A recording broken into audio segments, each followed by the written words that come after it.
Thank you for tuning in to another episode of the Traveling Hoopers podcast. This time we have a special guest with us, Dr. Theresa Runstedtler, the author of Blackball, a really powerful book that we've been going over for the past couple of weeks in our book club series. And as always, I am your host, Alan Pettigrew Jr., and in front of me are my two best friends in the world, Philip Dixon and Calvin McGowan. Guys, go ahead and let the people hear your voice. Once again, per usual, I'm Calvin McGowan. It is a pleasure to be here. This is going to be a fun one. Yes, and my name is Philip Dixon. Thank you for joining us. It's going to be quite the eventful hour. I will say that as of right now. All right. And guys, if you're noticing a little extra sensitivity or, nervousness in my voice, it's because we have Dr. Runstedtler on the podcast, and I am just like super excited to pick her brain over this book that we've been able to read for the past couple months. And we're really just going to get straight into it. Dr. Runstedtler, can you please kind of tell us what the process was for you getting the book from concept to publication?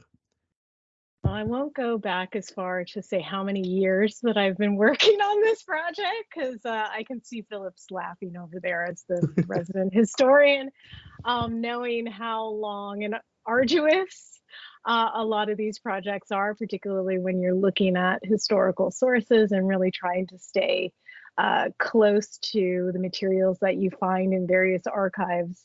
But I actually started out looking at the relationship between race and criminality through the story of Len Bias in 1986.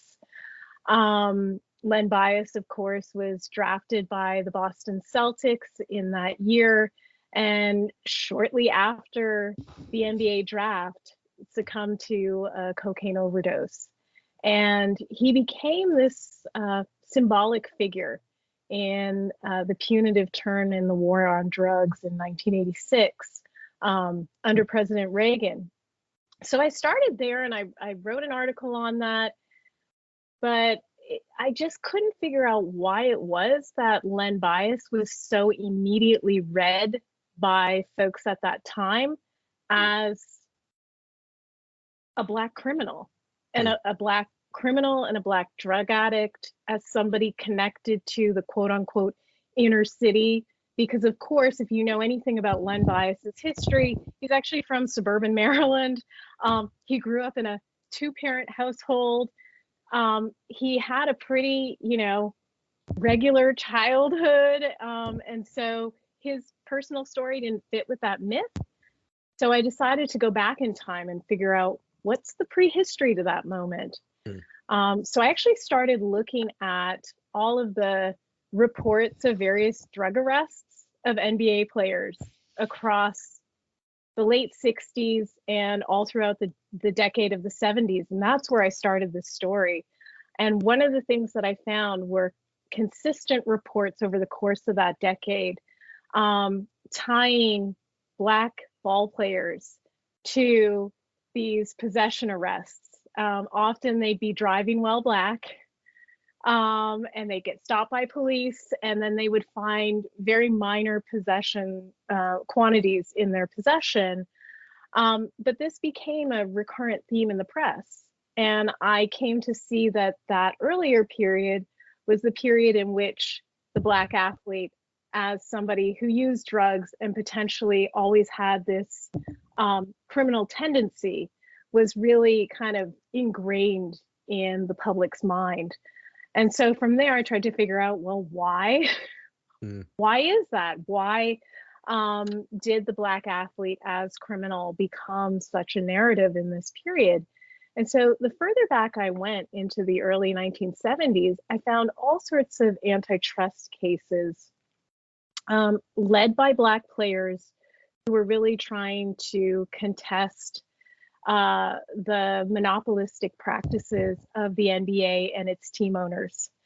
And they would often get cast as troublesome, as lazy, as asking for too much, even though they were often pointing out the fact that they didn't have the same labor rights as any other worker in American society. And I came to see a lot of this narrative about the inherent criminality of Black athletes as tied to those earlier labor struggles, as a kind of narrative that helped the white public make sense of the quote unquote troublesome nature of Black athletes in this period who were fighting for racial and labor rights. So that's a long-winded way of saying I started in 1986 and then I just followed it backwards and tried to make sense of these larger racialized narratives surrounding basketball. And it's one of the best places to look if you want to find out what the American public thinks about young Black men who are successful and who are, skilled in athletics. That's where you go. There's all sorts of really, I would say, uninhibited discussions about race in sports magazines. For sure. So, all right. So, like, kind of later on in the book, you begin to talk about basically how, what's it? Oh, but one of the, when they were trying to pick a new GM after Kennedy, that part of that process kind of boiled down to them trying to get somebody with like political connections. And right in addition to that, when they started looking at like trying to crack down on drugs, that they basically had their own little task force that was composed of a lot of former FBI guys, and you draw parallels to the way in which like the NBA is kind of like organizational drug policies with the drug policies of the late 70s, early 80s, particularly right as Reagan kind of comes in. And something that I've kind of been wondering is like, did you see anything that would kind of suggest like that the people in charge of the NBA like kind of took like ideas from like some of their friends in government, or like if some of their friends in government kind of took ideas from them in terms of like how they in terms of like the approach to like handling like drug offenses, basically. Yeah, okay. So I think that drug policy within the NBA both reflected and also influenced drug policy outside of the league. So one of the things that happens in the early 70s, partially in response to some highly publicized arrests of Black players, including none other than Kareem Abdul-Jabbar and Lucius Allen, and they were caught with a small amount, I think it was marijuana and perhaps LSD. Don't quote me on that. It's been a while since I looked at that chapter. But they were arrested again for driving while Black later on in the evening after a game. And the NBA realized that they had a potential public relations nightmare on their hands because at the time, their fan base was still majority white, or at least the fan base that they wanted to attract. Let me put it that way. The fan base that they wanted to attract, the white middle class folks who lived in the suburbs, they were thinking of this in terms of damage control. How do we show the white public that enjoys watching basketball, that's already sort of suspicious of the changing racial demographics in basketball as the sport became Blacker, both demographically and aesthetically? How do we show them that we still have control over this sport? Well, they, were very intent on publishing reports in the mainstream press about the fact that they had this security force. Ironically, staffed by a lot of ex-FBI and also ex-local policemen. One would presumably think perhaps the same guys who were policing young Black men in the neighborhoods of those cities, or had made a career of that. Because of course, this came on the heels of, a stepped up policing of Black neighborhoods, starting in the mid to late 60s and heading into the 70s, ramping up again with the war on crime. So in some ways, they were both kind of feeding off of each other, looking for solutions over how to control young Black men in leisure time in this case, because if you think about it, these guys aren't actually on the clock when they're being followed by these security guys. And what struck me was that, even though this amount of hyper policing has become so normalized for us, I think in 2020, by the time we get to 2023, back in the 1970s, the ACLU was saying, look, this is a violation of their right to privacy. This is completely paternalistic. You're treating these guys like they're children. We need to get this practice out of sports. And so you can see the same kinds of discussions about what is the appropriate role of police in tackling drug usage, particularly in Black communities. It's happening in the NBA. And folks, again, are getting this narrative of young Black men always at risk of becoming criminal, of becoming drug users. Even these guys who are the 0.00001% of the population that make it into professional basketball, they are being targeted in the same ways that young Black men in cities across the country are. So yeah, I would say they both reflected, and then they also set the stage or greased the wheels for wider society's acceptance of this kind of hyper policing and punishment of what really were minor drug crimes. So I underlined a lot during the So do I. But there's a few things that caught my eye. One of them being when you talked about, you said, although for many white sports writers, playground play suggested a lack of sophistication, even a kind of Black moral failing in terms of how, the actual playing style itself. When I read that caught my attention because in 2022, 2023, that same rhetoric / line of thinking has infiltrated its way to the NFL, right? So me being from Kansas City, that's what, there was a rhetoric earlier this past season of Patrick Mahomes is the best player, but not the best quarterback. Or Lamar Jackson, so on, so many different types of people where this rhetoric is still showcased. So I just was wondering your thoughts on how so many people would think, oh, that's an old way of thinking about sports writing and sports itself, but the same rhetoric is being said today in 2023 in comparison to how it was in the late 70s, early 80s for Black players in the NBA.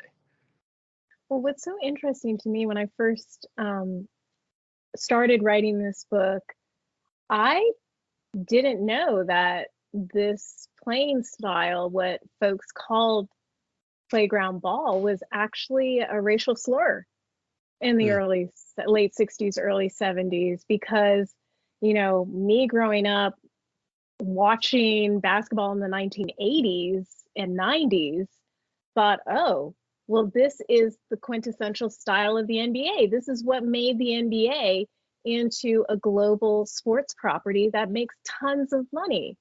I mean, it's really on the backs of this stylistic innovation that came out of playground ball that the NBA has become so literally valuable. So that kind of shocked me, the degree to which white sports writers at the time understood playground ball as being connected to Black culture in the quote unquote inner city, which at the time was imagined to be pathological in all of these ways, too violent, too aggressive. Folks are out for themselves. They're not playing in organized ways. It's anarchic, right? So it was really about the context of that time. They were reading what they were seeing on the court through the lens of the urban crisis and the imagined decline of American cities, which was of course caused by, in the public's imagination, by young Black men who were out of control. So how does that get repurposed to today in 2022, 2023? Again, I think it's all kind of contextual. So we've had this recent, movement over the last 10 years, Black Lives Matter. We've had, particularly during the pandemic, an upsurge in,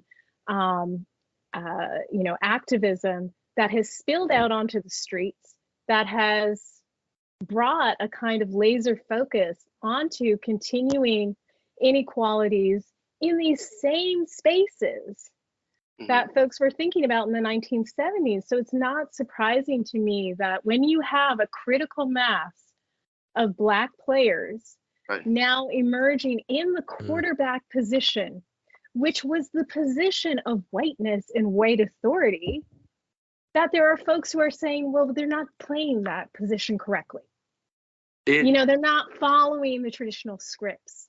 And that comes with all of the racial baggage from off of the field.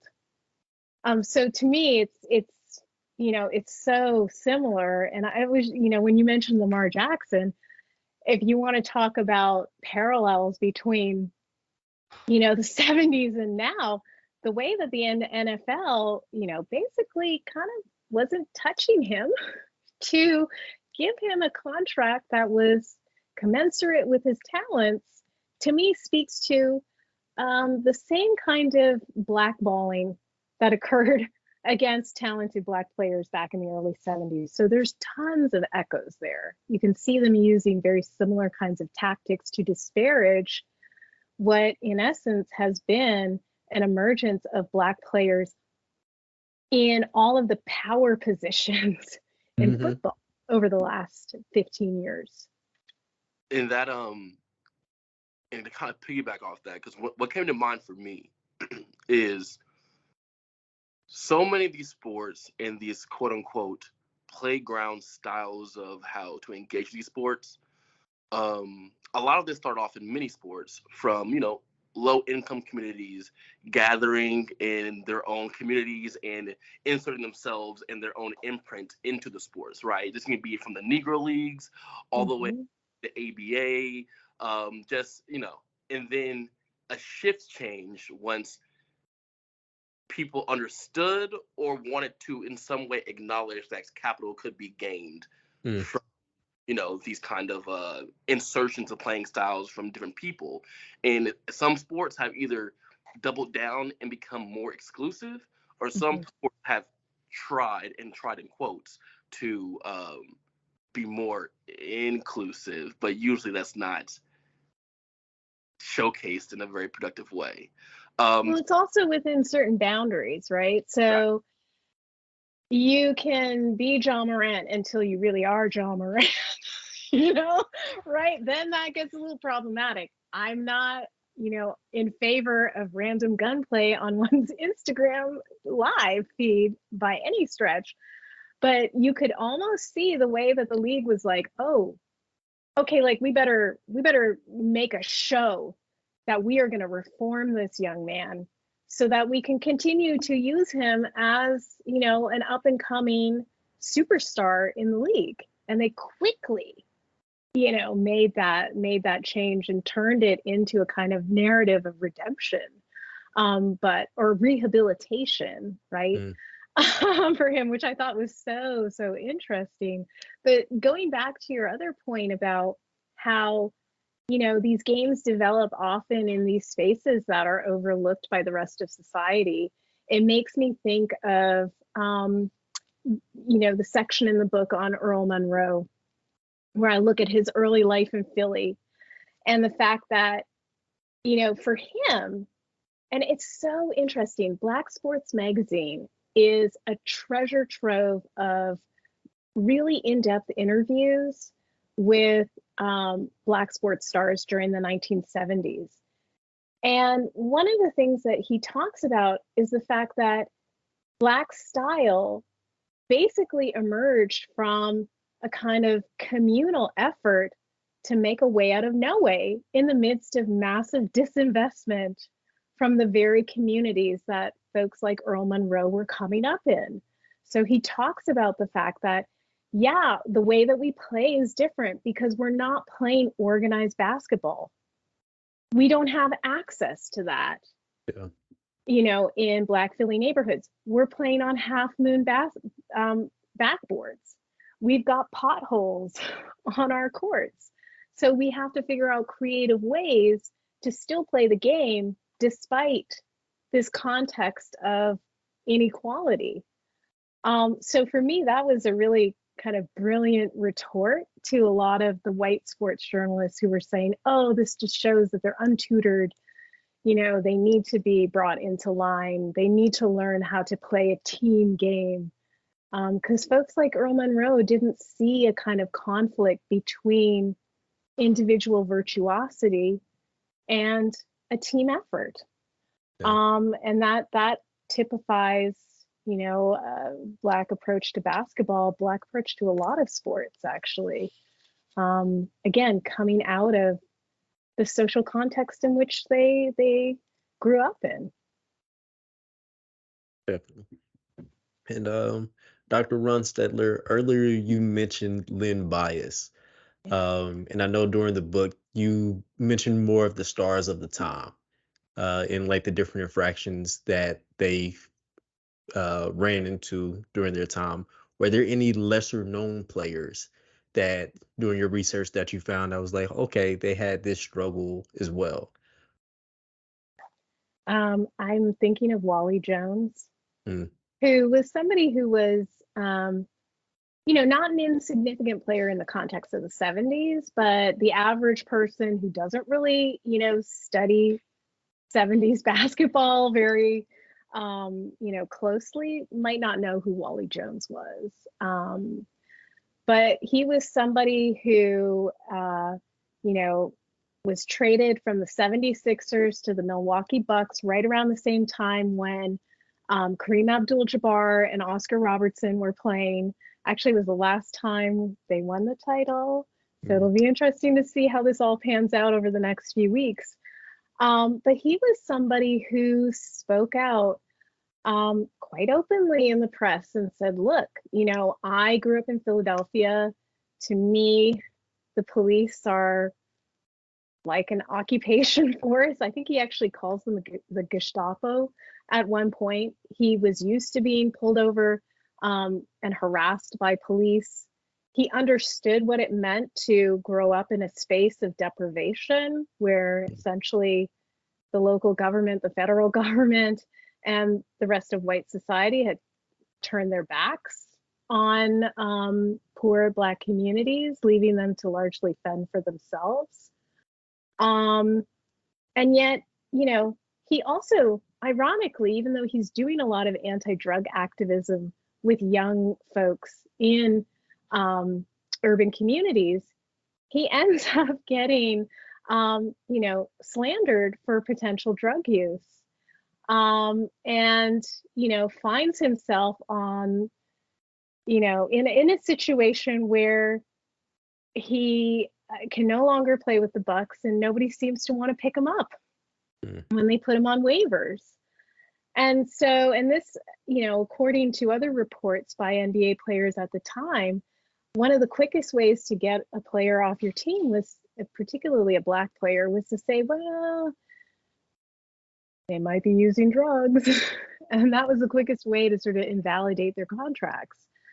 So he's somebody who, I think in some ways encapsulates the era. He was politically Black. He, was, working out in the community, but he was also somebody who experienced, unequal treatment by the criminal justice system, and then unequal treatment by, the Bucks franchise itself. So he was one of the interesting stories that I uncovered in the course of this research. Nice. Okay, so piggybacking ish off of that, right, something that I'm sure happens over the course of researching a book like this is that you run into a lot of interesting or important information that kind of ends up on the cutting room floor as you make choices about what to leave in and what to keep out. Was there anything that to you was particularly interesting or you thought was otherwise fairly important that you weren't able to include for whatever reason? Yeah, and I'm thinking I might turn it into an article. So chapter 4, which is about the growing power and presence of Black players in the league in the mid 1970s, or actually in the ABA as well, in the mid 1970s. It just got so long. Like I had to get rid of the part on Walt Frazier, which really pained me, but that's actually published in another collection where I look at him as, sort of the mold after which Michael Jordan, the mold that Michael Jordan followed, in the sense that he was able to turn himself into a brand when folks were just starting to learn how to do that, and how to navigate that space as Black athletes in the early to mid 70s. And so I talk about, his other business ventures. I talk about his endorsement deal with Puma, and some of the other aspects of his self-presentation as this modern urban Black man. If you've ever seen any pictures of Clyde, right? He had smooth style. He knew how to market himself, as this is sort of fashion. I mean, if you think about even Black players and their connections to the fashion world now. Walt Frazier was doing that back in the 70s. So I had to not put that in there. I really wanted to put that in there. Another aspect of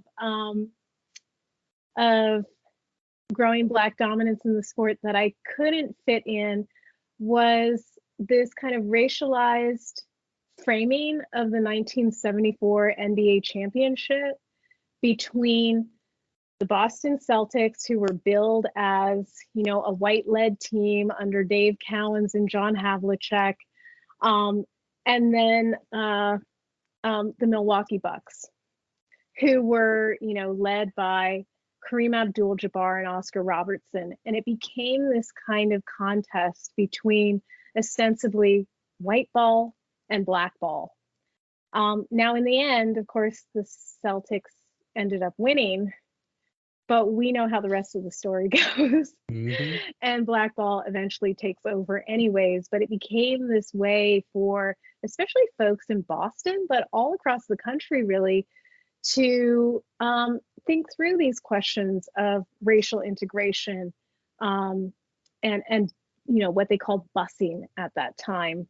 They were seeing those broader civil rights issues through the lens of this contest, this basketball context.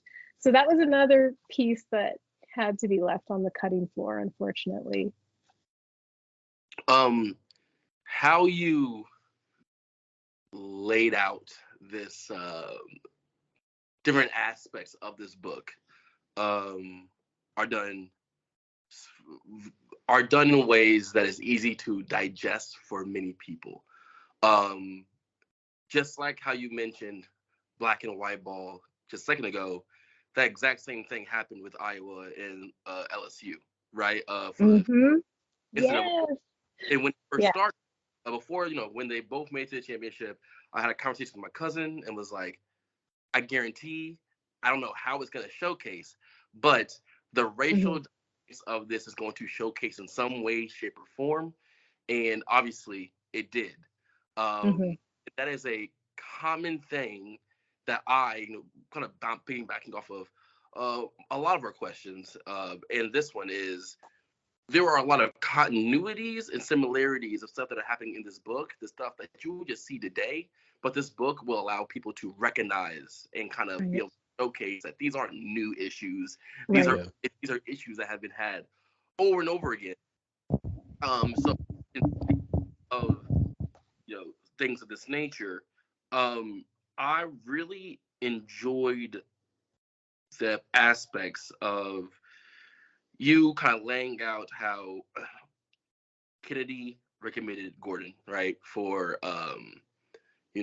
his position once he retires, and the board was like, no way, we're not doing this. We're gonna insert our own person because of political connections, so on and so forth. But I also kind of, in my mind, I thought of it as an analogy for how racism works in a general sense of one singular individual can't overturn the system, right? The system of slavery, the things that encompass that. So with that being the case, what are your thoughts on, just the specific idea of, Kennedy doing what he can for this specific individual who he thought might have been right for whatever reason for the position, but the systematic overtake of everyone else did not establish or did not allow that, that progression to ensue. Yeah, absolutely. And what's so interesting about that story is that Simon Burdine, he believed in change within institutions, like changing from the inside out, right? Rather than changing from the outside in. So he ends up becoming, he's not a former athlete, which is how most of these guys get into those positions in the first place. They have a long-standing connection to the league, and they sort of progress from player to maybe coach, maybe GM, and then maybe front office or league office. He did not. He went to law school. He actually worked in corporate law, doing work around challenges, antitrust challenges. And that's why he was initially an attractive candidate to the NBA main league office, because he was somebody who could help them with the Oscar Robertson et al. Be the NBA case, which was, holding back the merger between the American Basketball Association and the NBA at the time. But ultimately, he gets into that position. He becomes the deputy commissioner under Walter Kennedy. He rises to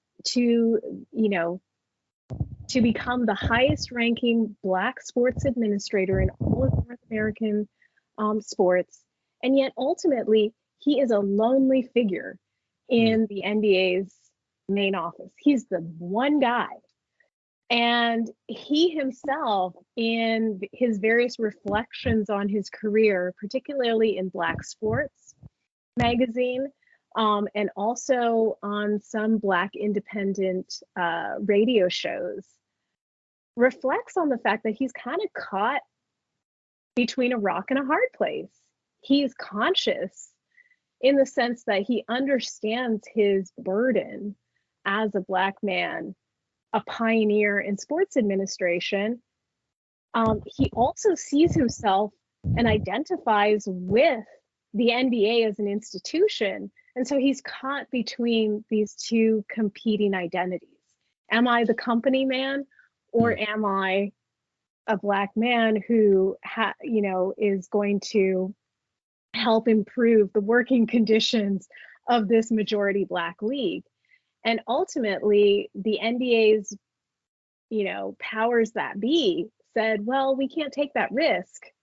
So we're going to go with Larry O'Brien, not just because, he has these political connections in DC and had been a long time mover and shaker in Washington, DC, but also because he didn't carry that racial baggage with him. So in some ways, it shows the limits of this idea of change from within, particularly when there's only one token guy who has to take on the full weight of this institution, which is why I'm always suspicious of these token efforts at including Black ownership in these sports leagues. I'm not entirely sure that having a Black face on a for-profit business that is interested in making profits over, its workers. I'm not sure if that's actually the route to liberation. Don't think so. But also because, even if you have a few Black owners in there, they're going to come up against the same thing that Simon Gordine is, which is they will be the one lonely face or the couple lonely faces within a structure that at its roots was always about white ownership over athletes' contracts. So you're researching, you're, in the stacks, you're doing your thing in terms of understanding the book, and while you're doing so, the NBA is, in racism on the sidelines, and the NBA. Okay, sorry, I'm missing parts of your question because you're kind of cutting in and out for me. I don't know if the rest of you are hearing that as well. Yeah. Okay. Okay, so while you're doing the research for this book, it's taking some time. But while you're doing so, the NBA is, the NBA is kind of taking in this in racism, right? It is on the sidelines of, they're kind of bringing in Black Lives Matter and things of that nature. Mm-hmm. While you're making this book, what are your thoughts as this is being showcased on like the wider scale of what the NBA is today? Yeah, so your question makes me think of David Stern, and I'll start with him because he's sort of the guy who he's in the background for a lot of the history that I'm talking about. Had been outside counsel to the NBA since 1966, I think. So he saw all of these struggles in the 70s. So by the time he becomes commissioner in 1984, he sees the writing on the wall. He knows that this is going to be moving forward a sport that is characterized by American Blackness. And so instead of running away from it, he's like, okay, well, let's figure out how to monetize this. And he does that very cleverly. He, begins to look at how do we market a certain kind of curated version of American Blackness through a figure like, for example, Michael Jordan. It's, the style on the court is undeniably Black and, has echoes of the style that folks saw emerge from the ABA and the NBA in the 60s and 70s. But he himself, Michael Jordan, becomes this kind of depoliticized figure that, becomes very marketable, not just to a white public in the United States, but actually a global public that is interested in the kind of flashy style, the aerial play, etc.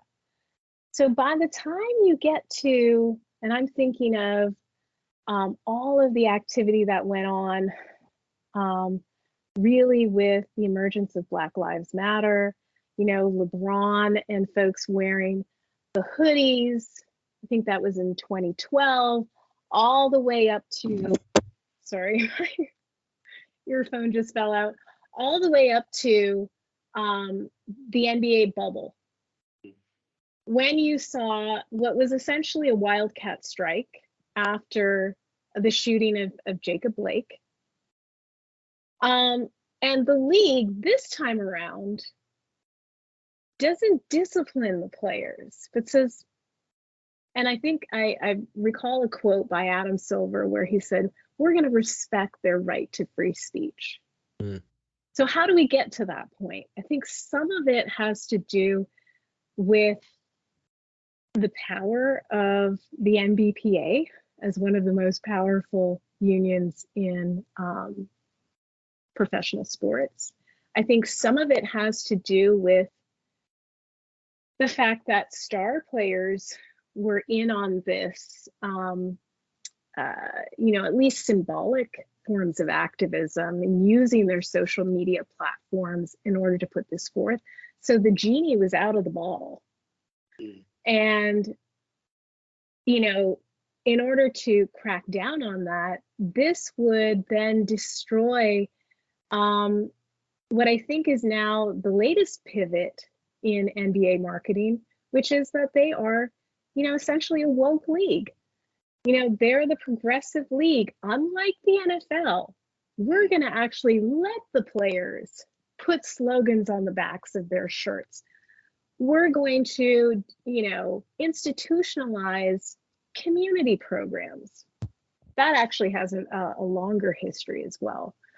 But to me, it comes out of the NBA reading the terrain and seeing that they can't actually come down on these things anymore because the players have a level of power and social capital, cultural capital with their fans that makes it impossible for them to, it would almost seem inconsistent with the brand identity of the NBA. So to me, it's not really that the NBA is inherently progressive, but more so that they've figured out that this is a way to actually market their league, in contrast to some of the other leagues out there. All the folks who believe in racial justice come to us. And I think the WNBA, for example, with its even more progressive politics, particularly around questions of race and sexuality, is actually showing that it is profitable to be that type of league in this day and age. Yeah, because most of these mean at the end of the day, the MLB wants to make more money than the NFL. The NFL wants to make more money than the NBA, and so on and so forth. So, and other they're gonna try to achieve that goal, no matter what the underlining goal is, right? So, okay. Yeah, because there's nothing inherently anti-racist about the NBA. We know this from looking at Sterling, and we know this from looking at all of the scandals that have emerged in recent years, particularly surrounding white owners who continue to have, racist aspects of their corporate lives and personal lives. So we know that that's not necessarily,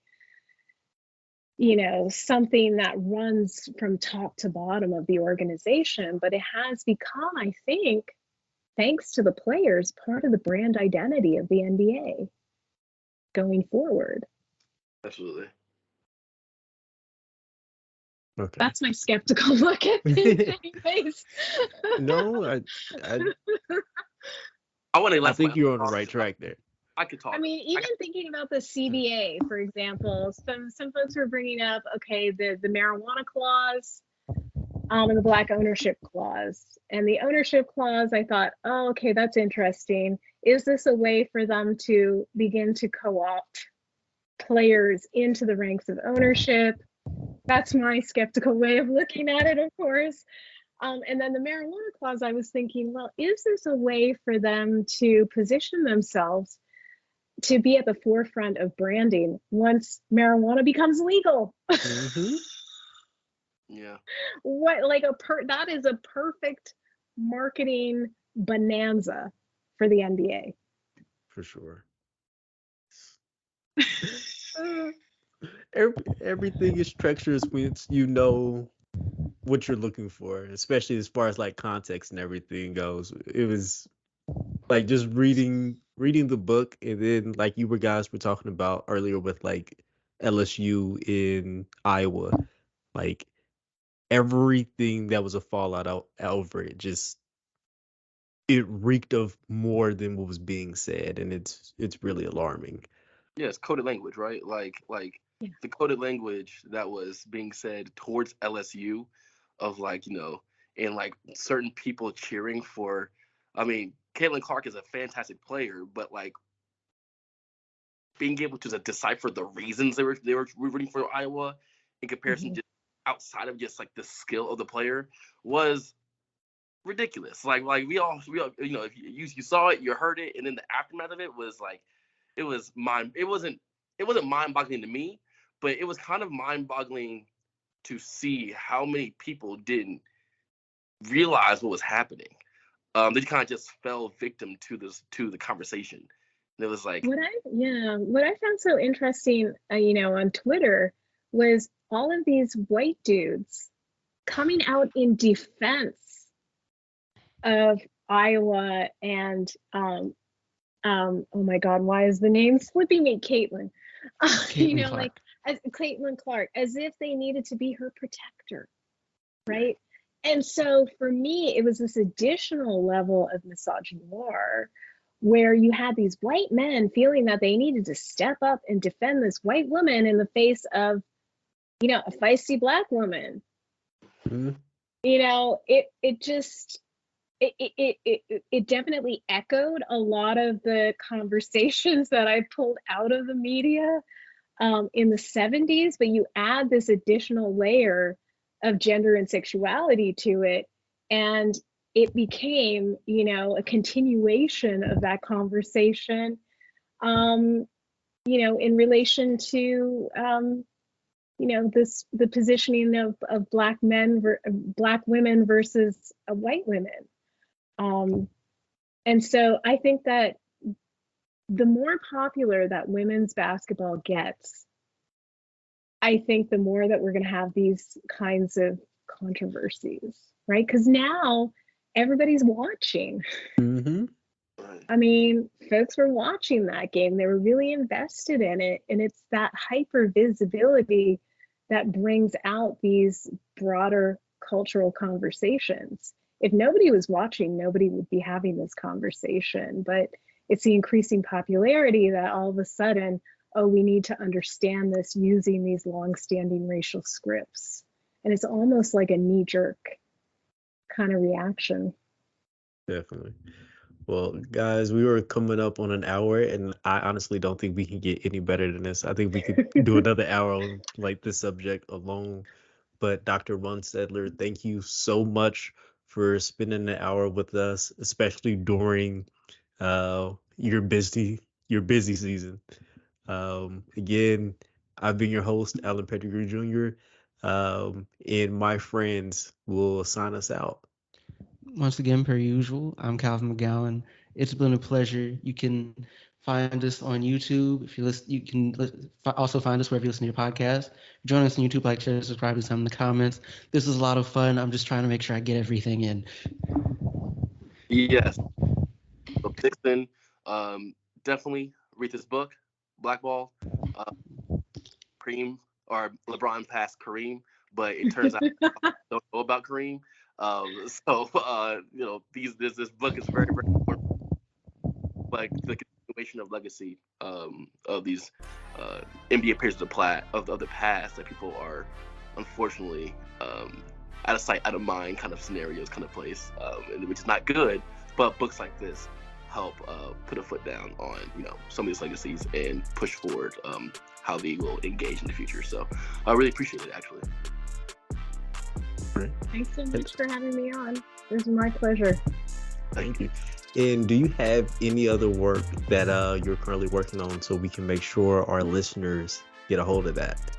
I don't have any other published work right now other than my first book, which if you are a boxing aficionado, I wrote a international biography of Jack Johnson, the first ever Black world heavyweight champion. That book is called Jack Johnson, Rebel Sojourner, Boxing in the Shadow of the Global Color Line, and it looks at him as a global Black figure who inspired anti-colonial conversations around the world in the early 20th century.